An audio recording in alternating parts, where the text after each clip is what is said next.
अगर कोई सवाल है तो कर लीजिए, नहीं तो इसको हम लोग बंद करेंगे। तो मुख्य उद्देश्य क्या है पदयात्रा का? पदयात्रा का उद्देश्य ये है कि बिहार में जितनी समस्याओं की हम लोग चर्चा कर रहे हैं, जो मैं बता रहा हूँ, ये ज़्यादातर लोग समझते हैं, ज़्यादातर लोग तो ये भोग रहे हैं खुद, उनको पता है इन समस्याओं के बारे में। लेकिन जब बिहार में वोट होता है तो विकल्प के अभाव में ये लोग या लोगों की अपनी जो सोच है उसके तहत लोग फिर गलती करते हैं और जाति के आधार पर, धर्म के आधार पर, भारत पाकिस्तान के नाम पर या लालू जी के डर से भाजपा को और भाजपा के डर से लालू जी को वोट करते हैं। वो अपने बच्चों के शिक्षा के लिए वोट नहीं करते हैं। लोग यहाँ पर फैक्ट्री रोजगार के लिए वोट नहीं करते हैं। लोग यहाँ जमीन मिले, उस खेती किसानी कमाई वाला बने, इसके लिए वोट नहीं करते हैं। इसीलिए बिहार की ये दशा सुधर नहीं गई है। तो पदयात्रा का उद्देश्य है कि गांव-गांव जाया जाए और लोगों को बताया जाए कि अगर आप एक बेहतर बिहार बनाना चाहते हैं तो सबसे पहले जरूरी है कि आप अपने और अपने बच्चों की चिंता कीजिए। अगर आप अपने और अपने बच्चों की चिंता नहीं कीजिएगा तो किसी जाति, किसी धर्म, किसी विचारधारा का नेता और दल आपके बच्चों की चिंता नहीं करेगा।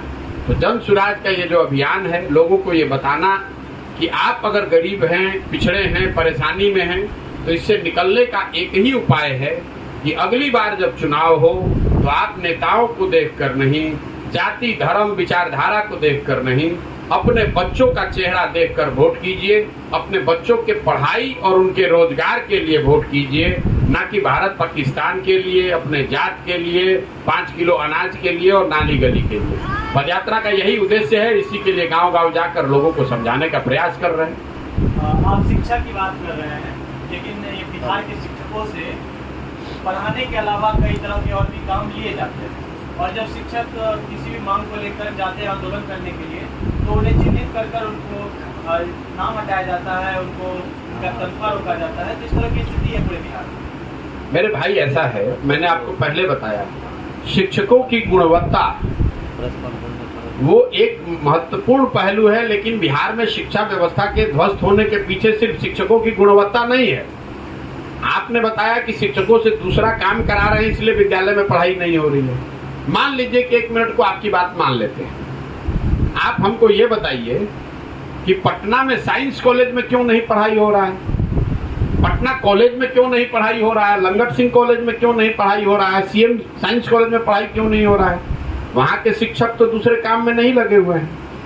मूल बात आप समझिए, जो सरकार यहाँ है उसका शिक्षा उसके प्राथमिकताओं में है ही नहीं। वो जानते हैं कि अगर समाज अनपढ़ रहेगा तभी तो आप मजदूरी करने के नाम पर, तभी धर्म के नाम पर, जाति के नाम पर, आरक्षण के नाम पर वोट हमेशा देते रहेंगे। अगर बिहार में लोगों के बच्चे शिक्षित हो जाएं तो आज के जो नेता हैं वो कैसे चुनाव जीतेंगे? तो ये एक सोची समझी साजिश तो नहीं कहूंगा, लेकिन एक सोची समझी रणनीति है कि समाज को आप इतना नीचे रखिए, इतना अनपढ़ रखिए कि आप 5 किलो अनाज ही आपको भगवान का वरदान दिख रहा है। अगर कोई नेता आकर आपसे एक सरकारी क्लर्की की नौकरी बता गया तो वही आपको वरदान दिख रहा है। आपको कोई, मतलब लोग यहाँ इसलिए वोट दे रहे हैं कि जाने दीजिए भैया, खाने के लिए नहीं है, लेकिन कोई मार तो नहीं रहा है, कोई गुंडा बदमाशी तो नहीं कर रहा है। लोगों की अपेक्षाओं को इतना नीचे कर दिया गया है। तो लोकतंत्र में आप 2 तरीके से वोट ले सकते हैं। एक, लोगों की जो अपेक्षा है, जो एस्पिरेशन है, उसको बढ़ाकर अच्छा काम कीजिए और लोगों को और आगे बढ़ने के लिए तैयार कीजिए। दूसरा, वोट लेने का ये भी तरीका है कि सबको गरीब और अनपढ़ बना के रखिए, तो जो कुछ भी आप दीजिएगा उसको ज्यादा ही दिखेगा। लोगों को यहाँ बिजली आने के नाम पर लोगों ने वोट दिया है। मेरे भाई, बिजली आना अच्छी बात है, लेकिन पूरे बिहार में 13 करोड़ लोग रहते हैं, दिल्ली में 1.5 करोड़ लोग रहते हैं, और दिल्ली में बिहार के मुकाबले 1.5 गुना ज्यादा बिजली की खपत है। यहाँ बिजली तो आ गई है, लेकिन आपके पास पैसा ही नहीं है कि आप पंखा, टीवी, कूलर, फैन कुछ लगा सकिए। एक बल्ब जलाने का पैसा नहीं है लोगों का। लेकिन लोगों को लग रहा है चलो भाई, पहले लालटेन में, ढिबरी में पढ़ते थे, कम से कम एक बल्ब तो आया। तो ये सरकार जो ये समाजवाद के नाम पर बिहार में गरीबी का बंटवारा हुआ है, समता मूलक समाज बनाना है तो लोगों को, सबको गरीब बना दीजिए तो बन गया समता मूलक। भाई एक तरीका है कि सबको धनी बनाइए, सबको अच्छा बनाइए तो अच्छा समता मूलक बन जाएगा, सब बराबर हो गए। दूसरा बराबर करने का ये भी तरीका है कि सबको अनपढ़ बना दीजिए तो सब बराबर हो गया, सबको गरीब बना दीजिए तो सब बराबर हो गया। राजनीतिक चालक के रूप में आप जाने जाते हैं, इन चीजों को आप चाहते तो सुधारा जा सकता है? नहीं, पहली बात तो आप ये समझिए कि ये राजनीतिक चाणक्य वगैरह ये तो शब्द आपके हैं। राजनीति से समाज नहीं सुधर सकता है, समाज राजनीति को सुधार सकता है, उल्टा नहीं है, आप उल्टा समझ रहे हैं। जो समाज सजग नहीं है, सचेत नहीं है, अपने बच्चों के लिए खड़ा नहीं है, वो अच्छी राजनीतिक व्यवस्था नहीं बना सकता है। मैं हर गांव में जाकर बता रहा हूं कि अगर आप 500 रुपया लेकर मुखिया जी को वोट दीजिएगा, मुर्गा भात खाकर मुखिया को वोट दीजिएगा, मुखिया के चुनाव में अगर आप 2 पाउच पीकर मुखिया के चुनाव में वोट कीजिएगा तो स्वाभाविक तौर पर जो नेता जीत कर आएगा, मुखिया बनेगा, वो चोरी ही करेगा, वो हरिश्चंद्र तो हो नहीं सकता है। तो अगर आप जाति के नाम पर, धर्म के नाम पर, मंदिर के नाम पर, हिंदू मुसलमान भारत पाकिस्तान के नाम पर वोट कीजिएगा, आप अपने बच्चों के पढ़ाई के लिए वोटे नहीं कीजिएगा, आप अपने फैक्ट्री रोजगार के लिए वोटे नहीं कीजिएगा, तो आपका दशा सुधरेगा कैसे? तो हम सुधार सकते थे कि नहीं? जब कोई आज भी नहीं सुधार सकते, कोई एक व्यक्ति बिहार को नहीं सुधार सकता है जब तक बिहार के समाज में, लोगों के मन में ये चेतना नहीं जगेगी कि भाई हम लोग अगर नहीं सजग होंगे तो जिस गरीबी बदहाली में हम लोग जी रहे हैं, हम लोग की आने वाली पीढ़ी और बच्चों को भी इसी गरीबी और बदहाली में जीना पड़ेगा। तो जब तक समाज में वो चेतना नहीं आएगी तब तक बिहार को कोई सुधार नहीं सकता है।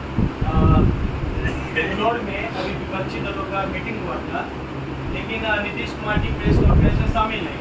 तो क्या लगता है कहीं ना कहीं नीतीश कुमार जी फिर से इस बार अपना पक्ष बदलने वाले? अरे भैया जाइए नीतीश कुमार से पूछिए, नीतीश कुमार को खुद नहीं पता है कि वो कहाँ खड़े। नीतीश कुमार जी को इतनी बार वो घूम गए कि उनको खुद, जब आप बहुत चक्कर लगा लेते हो तो आपको, आपका दिमाग चकराने लगता है। तो वही हाल नीतीश कुमार जी का है, उनको खुद नहीं पता है कि वो किस खेमे में खड़ा है, कहाँ खड़े हैं। कभी महागठबंधन में, कभी एनडीए में, फिर महागठबंधन में, फिर एनडीए में। तो भाई इसका क्या महत्व? कोई महत्व नहीं। बदलाव की बात कर रहे हैं, बेहतर समाज की बात कर रहे हैं, विकल्प में कौन है? क्या विकल्प? मेरे भाई विकल्प समाज को बनाने दीजिए, आपको इतनी घबराहट क्यों है? जब बिहार की जनता जगेगी, बिहार की जनता सजग होगी, तब विकल्प बनेगा। विकल्प बनाने के बाद समाज को नहीं जगाया जाएगा। ये जो प्रयास है ये समाज को जगा, ताकत समाज के पास है, लोगों के पास है। लोग नेता बनाते हैं, लोग विकल्प बनाते हैं, विकल्प से लोग नहीं बनते। विकल्प बिहार में अगर नहीं है तो प्रयास हो रहा है, लोगों को खड़ा होने दीजिए, लोगों को समझने दीजिए। लोग अगर खड़े होंगे, बिहार में लोग बेवकूफ नहीं हैं, ये उनके समझ पर थोड़ी धूल पड़ गई होगी, लेकिन बिहार के लोग बेवकूफ नहीं हैं। यहाँ लोगों को और कुछ समझ हो चाहे नहीं, बिहार की गरीब जनता को राजनीतिक समझ तो बहुत अच्छी है।